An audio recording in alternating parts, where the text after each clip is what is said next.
श्री शिव महापुराण विद्येश्वर संहिता 13वां अध्याय सदाचार विवेचन। ऋषि बोले, हे विद्वान सूत जी, अब आप हमें ये बतलाइए कि धर्म क्या है और अधर्म क्या है, कि जिसने स्वर्ग और नरकादि लोकों में जाना पड़ता है, तथा वो सदाचार क्या है जिससे इन पर विजय प्राप्त किया जावे। सूत जी बोले, हे ऋषियों, ब्राह्मण, क्षत्रिय, वैश्य और शूद्र, इन चारों वर्णों को उचित है कि वे सूर्योदय से पूर्व उठकर अपने इष्ट देव का ध्यान करें, फिर अपनी उन्नति के लिए धर्म, अर्थ का और अपने पर आने वाली आपत्तियों पर अपने आय व्यय का पूर्णतया विचार करें। पूर्व दिशा की ओर मुख करके बैठने से उत्तम फल की प्राप्ति होती है।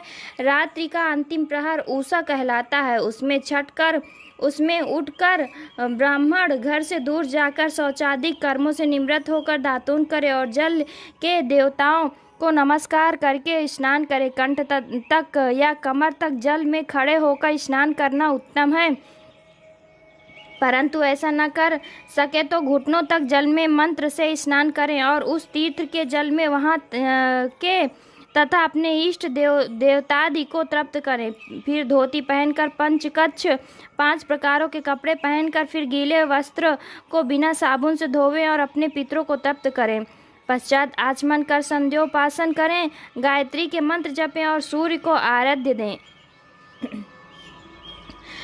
प्रातः काल सूर्यानुवाक से और संध्या में अग्नि अनुवाक से प्रोक्षण करें। संध्या के समय पश्चिम की ओर मुख करके तथा प्रातः एवं मध्य के समय अंगुलियों से देवता को जल देवें। फिर अंगुलियों के छिद्र से सूर्य भगवान को अस्त होता देखकर दक्षिणा कर शुद्ध आचमन करें। संध्या से पहले संध्या न करें, समय से संध्या हो जाने पर ही संध्या करनी योग्य है। नित्य प्रति जितना जाप करना हो उससे 100 गायत्री अधिक जपें। गायत्री जपने का ये प्रमाण है कि 10 दिन में 1 लाख गायत्री जप को पूरा करना चाहिए। इस प्रकार देवताओं को तृप्त करने से अर्थ की सिद्धि होती है और जीव ब्राह्मण को जानकर प्रणव का नित्य आभास करें और ये समझें कि रुद्र भगवान ही तीनों लोकों की सृष्टि की रचयिता, स्थित करता और संहारता है। इस प्रकार उनमें ज्ञान, कर्म, मन और बुद्धि लगा देने से वे परमात्मा भोग, मोक्ष और धर्म को देते ही हैं, साथ ही ब्रह्म पद भी प्रदान करते हैं। ब्राह्मण को उचित है कि वो नित्य 1000 गायत्री मंत्र जपे। सोहम भावना से जप करता हुआ जीव को परब्रह्म परमेश्वर से जोड़ देवे। इस प्रकार 1000 बार का जप ब्रह्म पद और 100 का जप इंद्र पद देने वाला है, तथा इससे कमती बढ़ती जप अपनी रक्षा के लिए ब्राह्मण योनि प्राप्त होने के लिए है, परंतु नित्य सूर्य के सम्मुख जप करना चाहिए। 70 वर्ष तक नियम पूर्वक ऐसा जप करें कि फिर संन्यास लें। नित्य प्रातःकाल 12,000 ओंकार का जप और हिसाब करके महीने भर में 1.5 लाख का जप पूरा करें। कम न हो तभी वो सच्चा सन्यासी है। जो इस प्रकार मंत्र ग्रहण करता है उसके सभी दोष शीघ्र ही दूर हो जाते हैं, अन्यथा वो रौरव नरक में जाता है। ब्राह्मण के योग है कि वो सर्वदा ब्रह्म ज्ञान का अभ्यास करे, इसमें धर्म और धन का संचय ही होगा। यदि नियम पूर्वक उसके उपार्जन का यत्न करे, परंतु ये अपनी मनसा पूर्ण करने वाला गृहस्थों का धर्म है, क्योंकि धर्म से अर्थ, धन, अर्थ से भोग और भोग से वैराग्य उत्पन्न होता है, परंतु विपरीत धर्म से पैदा किया धन के उपभोग से मोह की प्राप्ति होती है। अतः धर्म 2 प्रकार का है, एक देह से, दूसरा धन से यज्ञादि धर्म होता है और शरीर से तीर्थ स्नान आदि धर्म होता है। धन से धर्म और तप से दिव्य रूप की प्राप्ति होती है, किंतु निष्काम कर्म से शुद्धि और उसके पश्चात ज्ञान प्राप्त होता है। सतयुग के प्रारंभ में तप की ही प्रशंसा की थी, किंतु कलयुग में धन की प्रधानता है।